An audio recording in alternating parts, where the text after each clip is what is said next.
नमस्ते मेरे प्यारे विद्यार्थी। कैसे हो आप सब? कैसे चल रही है आप सबकी पढ़ाई? आई होप कि आप सबकी पढ़ाई बहुत अच्छे से चल रही होगी और आप सब बढ़िया होंगे। तो प्यारे विद्यार्थी, आज की इस वीडियो में हम ज्योग्राफी की चैप्टर 1 संसाधन और मृदा पढ़ने वाले हैं। यानी कि संसाधन और मृदा से बनने वाले वे सभी महत्वपूर्ण ऑब्जेक्टिव प्रश्न जो आपके एग्जाम के लिए बहुत बहुत इम्पोर्टेंट है, वो सभी हम 50 एमसीक्यूज आज देखने वाले हैं, जो कि सीधे सीधे आपके एग्जाम में छप सकती है। ठीक है, तो चलिए शुरुआत करते हैं। शुरुआत करने से पहले मैं आपको एक चीज़ बता दूं कि इसी तरह से आप अपने पढ़ाई को और भी मजबूत करने के लिए हमारे चैनल से जुड़े, यानी कि चैनल को आपको अभी सब्सक्राइब करना है। ठीक है, और अपने दोस्त में भी शेयर करना है कि हाँ, कोई यूट्यूब पे है जो पढ़ा रहा है और बहुत अच्छे तरीके से पढ़ा रहा है। ठीक है, फ्री में पढ़ा रहा है, तो आप अपने दोस्तों तक शेयर कीजिएगा। तो चलिए शुरू करते हैं। ठीक है, पहला प्रश्न है कि निम्नलिखित में से कौन सी विधि मृदा संरक्षण में सहायक नहीं है? प्रश्न है कि निम्नलिखित में से कौन सी विधि मृदा संरक्षण में सहायक नहीं है? पहला समुच्च जोताई, दूसरा पट्टी फसल, तीसरा आश्रय बेल्ट बनाना, चौथा ढलानों पर ऊपर और नीचे जुताई। कौन सा होगा आप बताइएगा। तो इसका सही आंसर हो जाएगा ऑप्शन डी, ढलानों पर ऊपर और नीचे जुताई। अगला प्रश्न है निम्नलिखित में से कौन सा संसाधन अयस्क है? यानी कि निम्नलिखित में से जो भी दिए गए उनमें से कौन सा संसाधन अयस्क है? पहला नवीकरणीय, दूसरा जैविक, तीसरा प्रवाह, चौथा गैर नवीकरणीय। तो कौन सा हो जाएगा? क्वेश्चन नंबर 2 कहता है कि निम्नलिखित में से कौन सा संसाधन अयस्क है? तो इसका आंसर हो जाएगा गैर नवीकरणीय, यह अयस्क है। ठीक है, अब क्वेश्चन नंबर 3, निम्नलिखित में से किस राज्य में अतिचारण भूमि क्षरण के लिए जिम्मेदार है? तो निम्नलिखित में से किस राज्य में अतिचारण भूमि क्षरण के लिए जिम्मेवार है या जिम्मेदार है? पहला ऑप्शन है झारखंड और उड़ीसा, दूसरा मध्य प्रदेश और राजस्थान, तीसरा पंजाब और हरियाणा, चौथा केरल और तमिलनाडु। क्या हो जाएगा ऑप्शन? ऑप्शन 3 का बी, मध्य प्रदेश और राजस्थान। मध्य प्रदेश और राजस्थान में अतिचारण भूमि क्षरण के लिए जिम्मेदार है, यानी कि अतिचारण के कारण भूमि का क्षरण होता है, यानी कि भूमि का, ठीक है, क्षति पहुंचता है भूमि को। अगला प्रश्न है चौथा प्रश्न है, ज्वारीय ऊर्जा को निम्नलिखित में से किस प्रकार संसाधन के अंतर्गत रखा जाता है? ज्वारीय ऊर्जा को निम्नलिखित में से किस प्रकार के संसाधन के अंतर्गत रखा जाता है? ए है पुनः पूर्ति योग्य, बी मानव निर्मित, सी अजैविक और डी अनवीकरणीय। चौथा प्रश्न का आंसर क्या होगा? ए हो जाएगा पुनः पूर्ति योग्य। पांचवा प्रश्न, निम्नलिखित में से कौन सा नवीकरणीय संसाधन है? तो कौन सा हो जाएगा? मैं आपको सीधा सीधा क्वेश्चन और आंसर पढ़ के बता रहा हूँ, जिससे कि आपका टाइम बहुत कम लगे। तो मैं डायरेक्ट क्वेश्चन पढ़ूंगा, जो आंसर होगा मैं उसका बताते जाऊंगा। ठीक है, तो निम्नलिखित में से कौन सा नवीकरणीय संसाधन है? तो पांचवा हो जाएगा सौर ऊर्जा नवीकरणीय संसाधन है, यानी कि सौर ऊर्जा कभी खत्म होने योग्य ऊर्जा नहीं है, इसलिए यह नवीकरणीय संसाधन है। और जो भी है कोयला एक समय से खत्म हो सकती है, पेट्रोलियम, जीवाश्म, ये सभी मानव निर्मित है। ठीक है, और सौर ऊर्जा नवीकरणीय संसाधन होगा। अगला प्रश्न, निम्नलिखित में से कौन सा संसाधन पुनर्चक्रण योग्य नहीं है? यानी कि इनमें से कौन सा संसाधन ऐसा है जिसका फिर से हम उपयोग नहीं कर सकते? पहला कोयला, दूसरा लौह अयस्क, तीसरा तांबा, चौथा डी सोना। कौन सा हो जाएगा? तो ए, कोयला को हम पुनः उपयोग नहीं कर सकते हैं। ठीक है, अगला प्रश्न, संसाधनों को उनकी उत्पत्ति के आधार पर कैसे वर्गीकृत किया जा सकता है? संसाधनों को उसके उत्पत्ति के आधार पर कैसे वर्गीकृत किया जा सकता है? ऑप्शन ए जैविक, अजैविक, नवीकरणीय और नवीकरणीय। ऑप्शन सी व्यक्तिगत और सामुदायिक। डी संभाव्य और भंडार। क्या होगा अब बताइएगा। 7वां प्रश्न हो जाएगा जैविक और जैविक, यानी संसाधनों को उत्पत्ति के आधार पर कैसे वर्गीकृत किया जा सकता है? जैविक और अजैविक के रूप में। अगला प्रश्न है निम्नलिखित में से कौन सा पंजाब में भूमि क्षरण का कारण है? निम्नलिखित में से कौन सा पंजाब में भूमि क्षरण का मुख्य कारण है? गहन खेती, वनों की कटाई, अति सिंचाई, अतिचारण। क्या हो जाएगा? तो आपका सही आंसर हो जाएगा ऑप्शन सी अति सिंचाई। भूमि के क्षरण होने का मुख्य कारण क्या है पंजाब में? तो अति सिंचाई। 8वां प्रश्न जलोढ़ मिट्टी में शामिल है। जलोढ़ मिट्टी में क्या क्या शामिल है? जलोढ़ मिट्टी में क्या शामिल है? रेत, गाद, चिकनी मिट्टी, उपरोक्त सभी। बताइएगा कौन सा आंसर होगा। ये हो जाएगा आपका उपरोक्त सभी, यानी कि जलोढ़ मिट्टी आप नदी के किनारे में रेत यानी बालू भी होता है वो भी जलोढ़ मिट्टी होगा, गाद भी होगा, चिकनी मिट्टी भी होगा, यानी कि उपरोक्त सभी होगा। ठीक है। अगला प्रश्न निम्नलिखित में से किस राज्य में सीढ़ी नुमा खेती की जाती है? तो सीढ़ी नुमा खेती कहाँ की जाती है? आपको पता है कि पहाड़ी इलाके में की जाती है। पहले हम ऑप्शन देखते हैं कौन सा किया जाएगा। पहला है पंजाब, दूसरा उत्तर प्रदेश के मैदानी इलाके, तीसरा हरियाणा, चौथा उत्तराखंड। क्या होगा आप बताइए। हमने हिंट दे दिया है आपको कि कहाँ किया जाता है। ऑप्शन डी उत्तराखंड में। ठीक है, मैंने पहले ही आपको बता दिया जहाँ पर्वत पहाड़ ज्यादा होंगे वहीं पे सीढ़ीनुमा खेती की जाती है। अगला प्रश्न निम्नलिखित में से कौन सा संसाधन सामुदायिक स्वामित्व वाला नहीं है? यानी कि कौन सा संसाधन है जो समुदाय की स्वामित्व वाला नहीं है, वो निजी किसी का अपना है? तो चारागाह, ये तो यहाँ पे सभी जाते हैं, गाय भैंस जो भी है चराने। कब्रिस्तान, यहाँ पे पूरे गांव के लोग जाते हैं। गांव का तालाब होगा वो भी पूरे गांव के लोग जाएंगे। तो यानी और इसका ऑप्शन डी हो जाएगा निजी स्वामित्व वाला।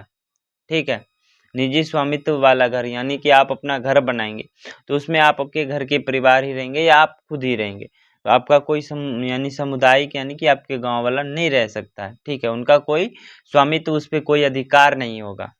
अगला प्रश्न निम्नलिखित में से किस राज्य में काली मिट्टी पाई जाती है? ए जम्मू कश्मीर, बी गुजरात, सी राजस्थान, डी झारखंड। कहाँ होगा? निम्नलिखित में से किस राज्य में काली मिट्टी पाई जाती है?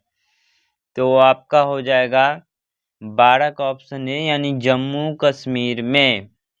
कहाँ पे पाया जाता है काली मिट्टी? तो ये जम्मू कश्मीर में। गुजरात में भी पाया जाता है लेकिन जम्मू कश्मीर। ठीक है, अगले प्रश्न की ओर हम बढ़ते। 13 निम्नलिखित में से कौन भूमि क्षरण की जांच नहीं करता है? निम्नलिखित में से कौन भूमि क्षरण की जांच नहीं करता है? पहला अतिचारण व नियंत्रण, अतिचारण पर नियंत्रण, दूसरा आश्रय बेल्ट बनाना, तीसरा वनों की कटाई, चौथा वनरोपण। कौन सा भूमि क्षरण का जांच नहीं करता है? तो ये हो जाएगी वनों की कटाई भूमि क्षरण की जांच नहीं करता, यानी वनों की कटाई से भी भूमि क्षरण होता है। अगला प्रश्न है जब बहता पानी चिकनी मिट्टी को काटता है और गहरे चैनल बनाता है तो वे निम्नलिखित में से निम्नलिखित की ओर ले जाता है। किस ओर ले जाता है? अब नालिका अपर्दन, सीट अपर्दन, वनों की कटाई, वनारोपण। किसकी ओर ले जाता है? जब बहता पानी चिकनी मिट्टी को काटता है और गहरे चैनल बनाता है तो वो क्या करता है बताइएगा। 14 नंबर प्रश्न पे हम आ चुके हैं। वो क्या करता है? अवनालिक अपर्दन करता है, यानी कि एक नाली के तरह वो मिट्टी का ही अपर्दन करता है। ठीक है। 15वां प्रश्न राष्ट्रीय वन नीति 1952 के अनुसार हमारी भूमि का कितना प्रतिशत भाग वन के अंतर्गत आता है?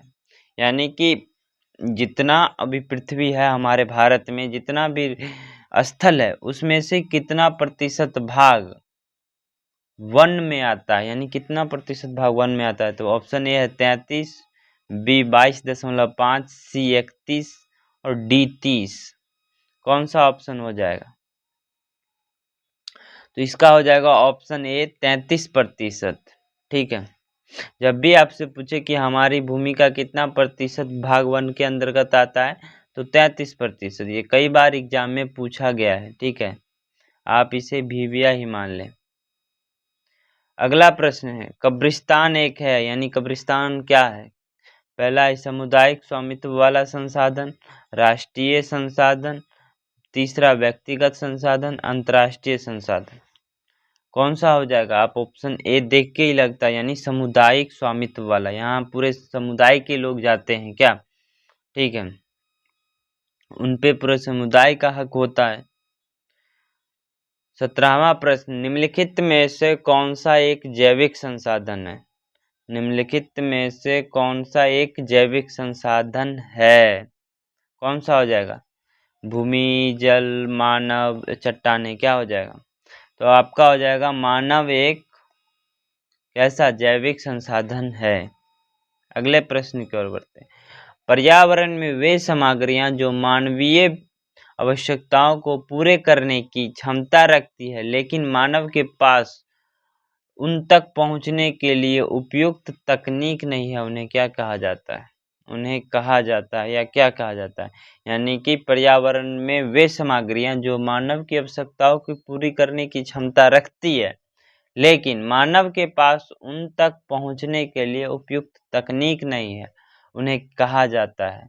पहला है संभाव्य संसाधन, स्टॉक यानी भंडार, विकसित संसाधन या भंडार। क्या हो जाएगा? आप बताइएगा 18 का। तो इसका हो जाएगा भंडार, स्टॉक। 18 का आंसर बी। उसके बाद 19वें प्रश्न की ओर बढ़ते हैं, लेटेराइट मिट्टी निम्नलिखित में से किसकी खेती के लिए उपयोगी है? लेटेराइट मिट्टी निम्नलिखित में से किसकी खेती के लिए उपयोगी है? बहुत उपयोगी है। पहला चावल, गेहूं, सरसों, दूसरा है चाय, कॉफी, काजू, दालें, गन्ना और राल। उपयुक्त में से कोई नहीं। क्या हो जाएगा ऑप्शन? तो लेटेराइट मिट्टी जो है वो चाय, कॉफी और काजू के लिए सबसे बहुत उपयोगी और बहुत महत्वपूर्ण होती है। ठीक है, यानी कि लेटेराइट मिट्टी पे चाय, कॉफी और काजू की उपज बहुत ज़्यादा और बहुत अच्छी होती है। अगला प्रश्न, भारत का प्रादेशिक जल क्षेत्र कितनी दूरी तक फैला है? यानी कि भारत का प्रादेशिक जल क्षेत्र कितनी दूरी तक फैला है? पहला 12 किलोमीटर, दूसरा 12 समुद्री मील, तीसरा 19.2 मील, डी चौथा 200 समुद्री मील। क्या होगा? तो आपका ये आंसर हो जाएगा 12 समुद्री मील। जब भी आपको प्रश्न देखने को मिले कि भारत का सामुद्रिक जल क्षेत्र कितनी दूरी तक फैला है तो ये हो जाएगा 12 समुद्री मील। कितना हो जाएगा? 12 समुद्री मील। उसके बाद अगला प्रश्न, निम्नलिखित में से कौन सा जैविक संसाधनों का उदाहरण है? निम्नलिखित में से कौन सा जैविक संसाधनों का उदाहरण है? ए चट्टाने, बी लौह अयस्क, सी सोना, डी पशु। जैविक संसाधन का उदाहरण क्या होगा? 21 नंबर। तो पशु क्या हो जाएंगे? जैविक संसाधन के उदाहरण है। ठीक है, अगला प्रश्न, हर किसी की जरूरत के लिए पर्याप्त है और किसी के लालच के लिए नहीं, यह कथन किसने दिया था? हाँ, बहुत अच्छी बात। एक प्रश्न है, कहता है कि हर किसी की जरूरत, कथन है हर किसी की जरूरत के लिए पर्याप्त है और किसी की लालच के लिए नहीं। यह कथन किसने दिया था? आप बताइएगा। विनोबा भावे या महात्मा गांधी या जवाहरलाल नेहरू या अटल बिहारी वाजपेयी, कौन दिए थे? तो इसका सही आंसर हो जाएगा महात्मा गांधी। कौन दिए थे? महात्मा गांधी, यानी कि ऑप्शन बी सही आंसर होगा। ठीक है। 23 नंबर प्रश्न। 23 नंबर प्रश्न, जिन संसाधनों के निर्माण में लंबा भूवैज्ञानिक समय लगता है उन्हें कहा जाता है। यानी कि ऐसे संसाधन जिसको बनने में लाखों करोड़ों वर्ष लगते हैं उसे क्या कहा जाता है? यानी लंबा भूवैज्ञानिक समय लगता है उसे क्या कहा जाता है? पहला नवीकरणीय संसाधन, दूसरा आरक्षित तीसरा सामुदायिक संसाधन, चौथा गैर नवीकरणीय संसाधन। क्या कहा जाता है? तो 23 का आंसर हो जाएगा गैर नवीकरणीय संसाधन। इसका एग्जाम्पल हो सकता है कोयला, पेट्रोलियम इत्यादि। कोयला, पेट्रोलियम। ठीक है। अगले प्रश्न की ओर बढ़ते हैं। 24 नंबर प्रश्न, काली मिट्टी में किसकी कमी होती है? यानी कि काली मिट्टी में कौन सा चीज दिए गए चीज में से नहीं पाया जाता है? यानी काली मिट्टी में क्या नहीं पाया जाता है? 24 नंबर प्रश्न, पहला कैल्शियम कार्बोनेट, बी मैग्नीशियम, सी पोटास, डी फॉस्फोरिक तत्व। तो क्या नहीं पाया जाता है? तो फास्फोरिक तत्व नहीं पाया जाता है। 25 नंबर, हमारे देश में कुल निम्नलिखित भूमि है।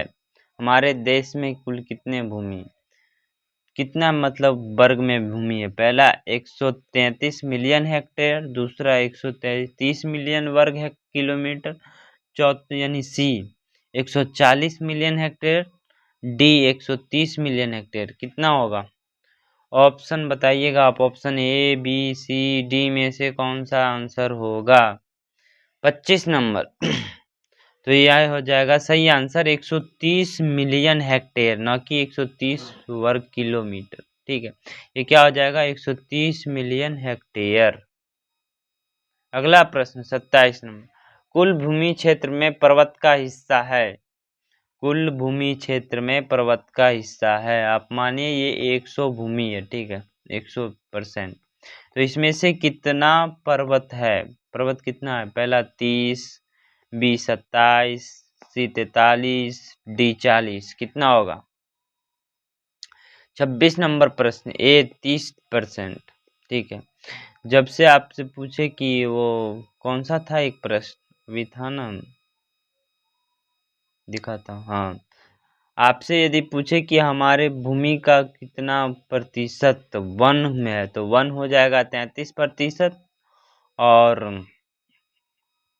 वन जब पूछे तो वन कितनी प्रतिशत होगी? 33%।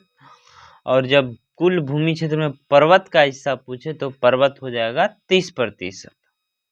28 नंबर प्रश्न, निम्नलिखित में से किस मिट्टी में स्वायु संचार क्षमता होती है? निम्नलिखित में से किस मिट्टी में स्वायु संचार क्षमता होती है? ऑप्शन ए जलोढ़, बी लाल मिट्टी, सी काली मिट्टी, डी परिवर्तनीय मिट्टी। कौन सा ऑप्शन हो जाएगा?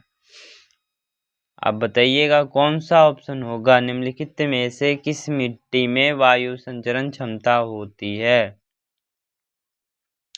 27 नंबर का सी, यानी कि काली मिट्टी में स्वायु संचार की क्षमता होती है। अगला प्रश्न 28 नंबर प्रश्न। 28 नंबर प्रश्न, निम्नलिखित में से कौन सा एक जैविक संसाधन नहीं है?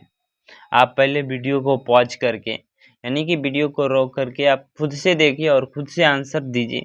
फिर आप हमारे दिए गए आंसर, यानी हमारे द्वारा बताए गए आंसर को आप मिलाइए कि आप कितना आंसर सही कर पाते हैं। ठीक है, तो निम्नलिखित में से कौन सा एक जैविक संसाधन नहीं है? ए वन्य जीव और जीव, बी चट्टाने, सी मत्स्य पालन, डी पशुधन। कौन सा जैविक संसाधन नहीं होगा?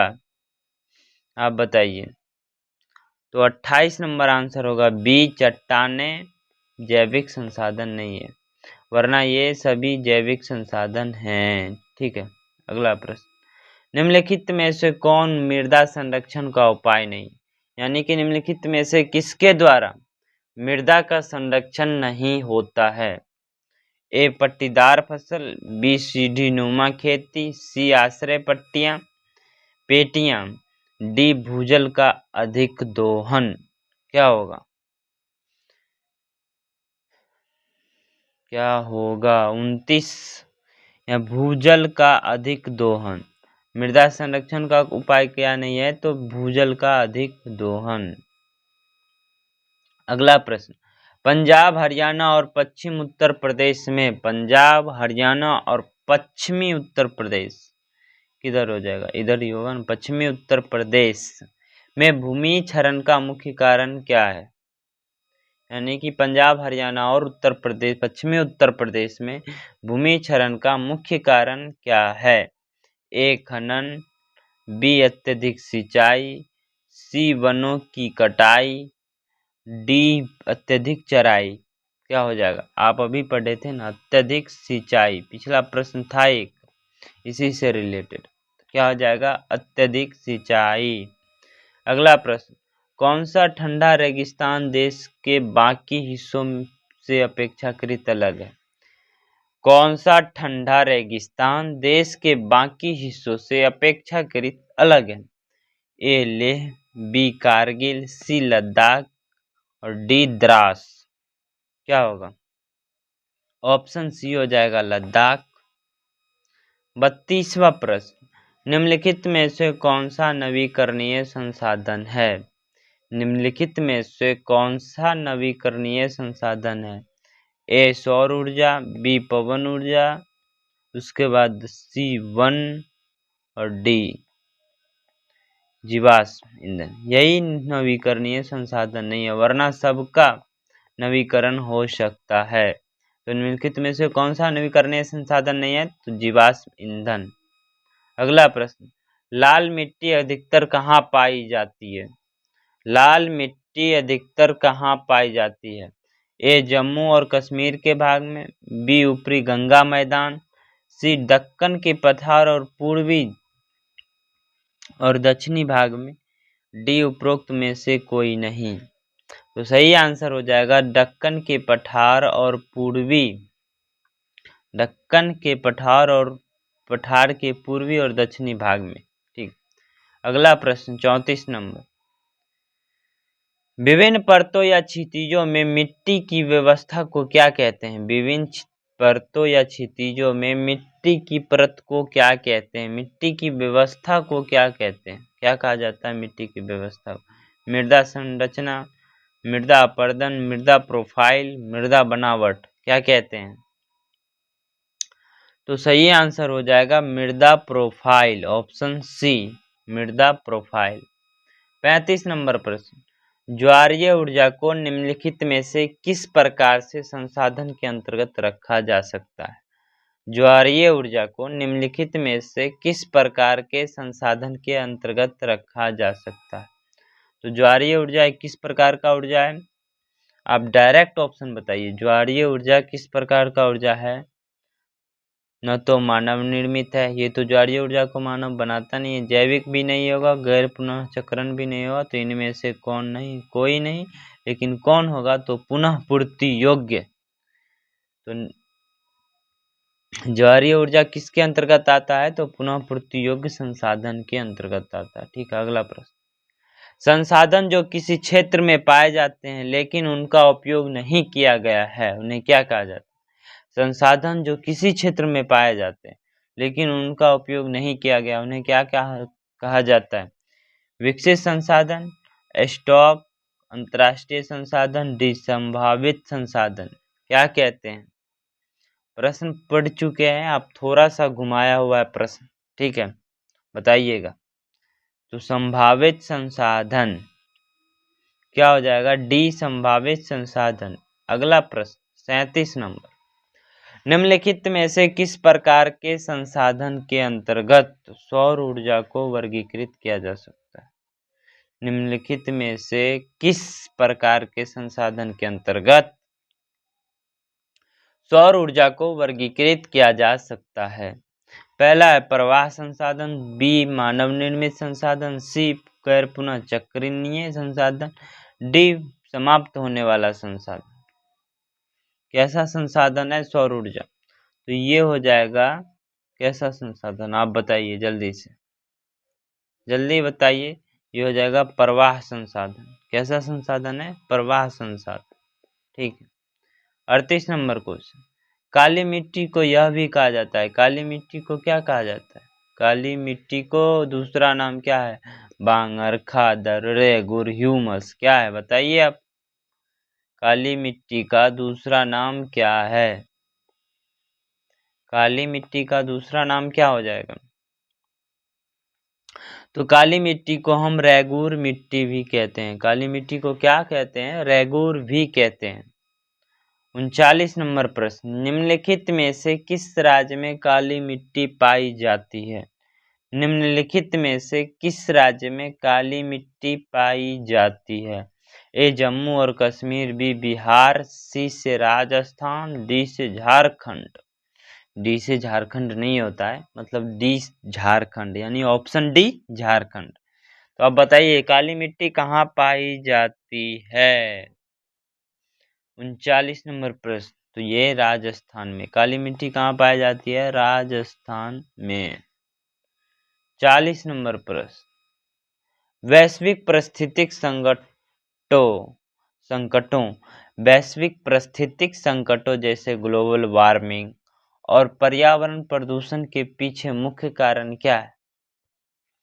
संसाधनों की कमी, उसके बाद कुछ ही हाथों में संसाधनों का संचय, संसाधनों का धुआं, अंधाधुंध दोहन, संसाधनों का उपयोग, क्या होगा? 40 नंबर, तो संसाधनों का अंधाधुंध दोहन, यानी हमारे पास जो भी है उनका मतलब कोई नियंत्रण नहीं है हमें खर्च करने पर। घर में बिजली, घर में मतलब पूरी सूरज की रोशनी आ रही है लेकिन लाइट जल रही है, तो उससे ये सब तो बेकार की चीजें, मतलब बेकार में ही हुआ ना संसाधन का उपयोग करना। यही हो जाएगा संसाधन का अंधाधुंध दोहन। 41 नंबर प्रश्न, अनन्य आर्थिक क्षेत्र के 200 किलोमीटर से परे महासागरीय संसाधनों को निम्नलिखित में से किस प्रकार के संसाधन कहा जाता है? अनन्य आर्थिक क्षेत्र के 200 किलोमीटर से परे महासागरीय संसाधनों को निम्नलिखित में से किस प्रकार के संसाधन कहा जाता है? तो किस प्रकार का संसाधन कहा जाता है? व्यक्तिगत या सामुदायिक या फिर राष्ट्रीय या अंतर्राष्ट्रीय, कैसी संसाधन कहा जाती है? आप बताइए। 41 नंबर प्रश्न, ये हो जाएगा अंतर्राष्ट्रीय संसाधन। कैसा संसाधन कहते हैं? तो अंतर्राष्ट्रीय। 42 नंबर, किस पंचवर्षीय योजना के तहत भारत ने नियोजन लक्ष्य के प्राप्त करने के लिए ठोस प्रयास किया? किस पंचवर्षीय योजना के तहत भारत ने, बताइए, किस पंचवर्षीय योजना के तहत भारत ने संसाधन नियोजन के लक्ष्य को प्राप्त करने के लिए ठोस प्रयास किए? ऑप्शन ए प्रथम पंचवर्षीय, दूसरा पांचवी पंचवर्षीय, तीसरा वार्षिक योजना है और 10वीं पंचवर्षीय। कौन सा हो जाएगा? 42 नंबर प्रश्न, इसका हो जाएगा प्रथम पंचवर्षीय योजना। ठीक है, प्रथम पंचवर्षीय योजना। अब 43 नंबर प्रश्न देखते हैं, स्वामित्व के आधार पर बागानों को निम्नलिखित में से किस प्रकार के संसाधन के रूप में बेहतर माना जाता है? स्वामित्व के आधार पर बागानों को निम्नलिखित में से किस प्रकार के संसाधन के रूप में बेहतर माना जाता है? ऑप्शन ए व्यक्तिगत संसाधन, बी सामुदायिक स्वामित्व वाला संसाधन, सी राष्ट्रीय संसाधन, डी अंतर्राष्ट्रीय संसाधन। कौन सा हो जाएगा? 43 नंबर प्रश्न, तो ये हो जाएगा व्यक्तिगत संसाधन। ठीक है। अगला प्रश्न, लेटेराइट मिट्टी निम्नलिखित में से किसकी खेती के लिए बहुत उपयोगी है? 44 नंबर प्रश्न, लेटेराइट मिट्टी किसकी खेती के लिए बहुत उपयोगी है? ये प्रश्न रिपीट हुआ है, तो इसका हो जाएगा चाय, कॉफी और काजू। क्या हो जाएगा? 44 नंबर का चाय, कॉफी और काजू। 45 नंबर प्रश्न, निम्नलिखित में से कौन सी विधि मृदा संरक्षण में सहायक नहीं है? 45 नंबर प्रश्न, मृदा संरक्षण में कौन सहायक नहीं है? ये फिर से प्रश्न रिपीट हो गए हैं लगता है। ढलानों पर ऊपर और नीचे जुताई। 46 नंबर प्रश्न, ढलानों की नीचे प्रवाह और धीमा करने के लिए समोच्च रेखाओं के साथ जुताई को क्या कहा जाता है? ढलानों को नीचे की प्रवाह को धीमी करने के लिए समोच्च रेखाओं के साथ जुताई को क्या कहा जाता है? ऑप्शन ए पट्टी फसल, बी सीट कटाव, सी समोच्च जुताई, डी सीढ़ीनुमा खेती। क्या कहा जाता है? 46 नंबर प्रश्न, ये हो जाएगा समोच्च जुताई। ठीक है, अब अगला प्रश्न, जीवन की गुणवत्ता को बनाए रखने के लिए वैश्विक शांति के लिए क्या आवश्यक है? यानी कि जीवन की गुणवत्ता को बनाए रखने के लिए वैश्विक शांति के लिए क्या आवश्यक है? ए संसाधनों का उपयोग रोकना, बी भविष्य के लिए संसाधनों को बचाना, सी संसाधनों का दोहन, डी संसाधनों का समान वितरण। क्या होगा? 47 नंबर प्रश्न, यानी ये 47 का डी संसाधनों का समान वितरण, क्योंकि संसाधनों का यदि हम अंधाधुंध दोहन करेंगे तो उससे संसाधन बचेगी नहीं, और जब हम अभी प्रेजेंट में हम यूज नहीं कर रहे हैं, यदि संसाधन का हमें अभी लाभ नहीं मिल रहा है तो भविष्य की क्या बात है। और संसाधनों का उपयोग रोक देना, इससे भी काम नहीं चलेगा, यानी हमें संसाधन की जितनी ही जरूरत हो, यानी कि समान वितरण। ठीक है, अगला प्रश्न 48 नंबर, वह भूमि जो 5 वर्ष कृषि से अधिक समय तक बिना खेती को छोड़ दी जाती है वह क्या कहलाता है? चारागाह भूमि, कृषि योग्य बंजर भूमि या वर्तमान परती। क्या कहलाता है? परती आप समझते हैं, वही बहुत दिन छोड़ देंगे तो आप उसमें एक प्रकार की जंगल उग जाती है जिसे लोग परती खेत के नाम से ही जानते हैं। तो इसका जो आंसर हो जाएगा, यानी कि 48 नंबर का आंसर होगा वर्तमान परती। ठीक है, 49 नंबर, अनन्य आर्थिक क्षेत्र के 200 किलोमीटर से परे महासागरीय संसाधन को निम्नलिखित में से किस प्रकार संसाधन के रूप में कहा जाता है? ये फिर से रिपीटेड प्रश्न है। 49 नंबर, तो इसका आंसर हो जाएगा अंतर्राष्ट्रीय संसाधन। क्या हो जाएगा? अंतर्राष्ट्रीय संसाधन। 50वां प्रश्न और लास्ट प्रश्न, इससे पहले मैं फिर से आपको बोल दूं, प्लीज ये आपका अपना चैनल है तो आप सब दबा के सब्सक्राइब कर दीजिए। ठीक है, और अपने दोस्तों और अपने सगे संबंधी मित्र जो भी है, या आप अपने व्हाट्सएप स्टेटस में इस चैनल का लोगो या इस चैनल का वीडियो जो भी है लगाए और बताइए, और चैनल को सब्सक्राइब करवाइए। अपने परिवार को भी थोड़ा सा बड़ा कीजिए। ठीक है, तो अब शुरू करते हैं फिर से 50वां प्रश्न। 50वां प्रश्न है, मवेशियों और पशुधन के चरने के लिए उपयोगी की जाने वाली भूमि को क्या कहा जाता है? पशुधन और मवेशियों के चरने के लिए उपयोग की जाने वाली भूमि को क्या कहते हैं? वन, बंजर भूमि, चारागाह भूमि या परती भूमि। क्या कहते हैं? तो इसका आंसर हो जाएगा 50 का सी, यानी कि चारागाह भूमि। ठीक है, तो ये था आपका अभ्यास पूरा हुआ। ठीक है, 50 प्रश्नों का अभ्यास था।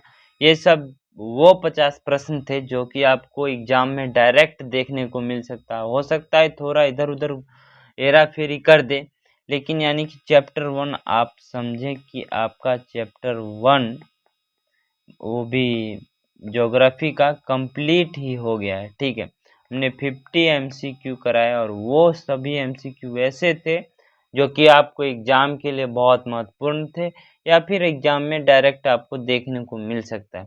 यदि आपको एक बार में नहीं याद हुआ हो तो आप एक बार और वीडियो देखें, 2 बार 3 बार वीडियो देखें, आपको याद हो जाएगा। यदि आपको स्पीड धीमी लगी हो तो आप 1.25 की स्पीड में देख सकते हैं, जो कि आपके मोबाइल में फीचर्स देखने को मिलता है। तो चलिए यहीं पे ख़त्म करते हैं क्लास को। आप सबको हम आशा करते हैं कि आप सबको बहुत अच्छा लगा। यदि आपने यहाँ तक क्लास देखा उसके लिए वेरी वेरी थैंक्स। ठीक है, हम ऐसे ही क्लास लाते रहेंगे। आप अपने दोस्तों तक शेयर कीजिएगा और चैनल को ज़्यादा से ज़्यादा सब्सक्राइब कीजिएगा और अपने सगे संबंधियों में शेयर कीजिएगा। ठीक है, मिलते हैं फिर से कोई एक और नई वीडियो लेके मैथ्स के ऊपर। तब तक के लिए आप अपना ख्याल रखिएगा। धन्यवाद।